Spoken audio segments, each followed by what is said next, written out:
फतेहपुर के अखरी गांव में हुए 3 लोगों की निर्मम हत्या के मामले ने पूरे किसान समाज को झकझोर दिया है। 8 अप्रैल 2025 को घटित हुई इस घटना में प्रधानी चुनाव की पुरानी रंजिश को लेकर पूर्व ग्राम प्रधान सुरेश सिंह उर्फ मुन्ना सिंह और उनके परिजनों ने वर्तमान ग्राम प्रधान राम दुलारी के बेटों और नाती की दिन दहाड़े गोली मारकर हत्या कर दी। मृतकों में भाकियू के जिला उपाध्यक्ष पप्पू सिंह भी शामिल थे, जिससे मामला और अधिक संवेदनशील हो गया। इस घटना के बाद क्षेत्र में तनाव और आक्रोश का माहौल फैल गया। पुलिस ने त्वरित कार्यवाही करते हुए सभी 6 नामजद आरोपियों को गिरफ्तार कर जेल भेज दिया है। लेकिन आरोप है कि अगर पुलिस पहले से सतर्क होती तो यह हत्याकांड रोका जा सकता था। इसी लापरवाही के चलते थाना प्रभारी निकेत भारद्वाज और उप निरीक्षक रविंद्र सिंह को निलंबित कर दिया गया।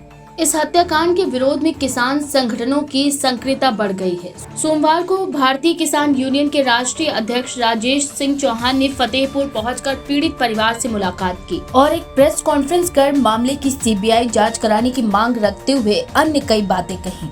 उन्होंने इसे सिर्फ एक परिवार पर नहीं बल्कि समूचे किसान समाज पर हमला करार दिया है। चौहान ने दोषियों को कड़ी सजा देने की मांग करते हुए प्रशासन से निष्पक्ष जांच की अपील की है। मैं भयभीत किसी से नहीं और पीड़ित पक्ष जिस तरह की लड़ाई लड़ना चाहेगा और जिस तरह की मुझसे मदद चाहेगा, साफ मन से मदद मांगेगा, उसी ढंग की मदद करूंगा और देखता हूं कौन मदद करता है। और उन बच्चों की जिम्मेदारी लेता हूं मैं। सुन लीजिए, मैं उन बच्चों की और उस पूरे परिवार की जिम्मेदारी लेता हूं कि उनके बच्चों को अपने घर में रखूंगा, अपने बच्चों के साथ पढ़ाई कराऊंगा।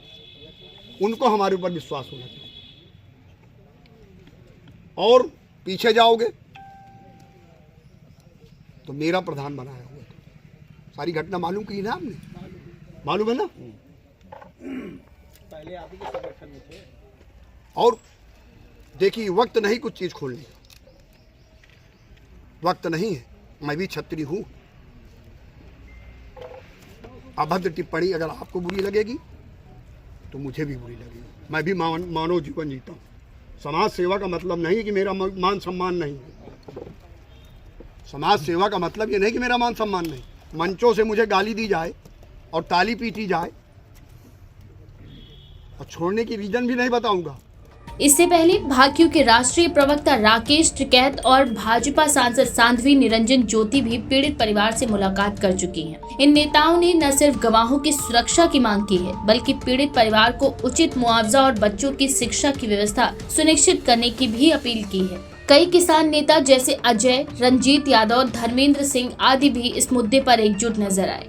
इन सभी ने सरकार से मांग की कि अपराधियों को जल्द से जल्द सजा दी जाए, ताकि ग्रामीण क्षेत्रों में विश्वास कायम रहे और चुनावी रंजिशों में निर्दोष लोगों की बलि न चढ़े। इस घटना ने एक बार फिर उत्तर प्रदेश के ग्रामीण राजनीति में हिंसा और दबंगई की जमीनी सच्चाई को उजागर कर दिया है, जहां सत्ता संघर्ष का अंजाम अक्सर खून खराबे में बदल जाता है। सवाल ये भी है कि पुलिस की लचर व्यवस्था और राजनीतिक संरक्षण के चलते ऐसी घटनाएं बार बार क्यों घटती हैं। इस हत्याकांड को केवल एक आपराधिक घटना कहकर खारिज नहीं किया जा सकता। ये सामाजिक, राजनीतिक और प्रशासनिक तंत्र की मिलीभगत का प्रतीक बनता जा रहा है। अब देखना ये होगा कि प्रशासन और सरकार इस मामले में कितनी पारदर्शिता और दृढ़ता के साथ कार्यवाही करती है।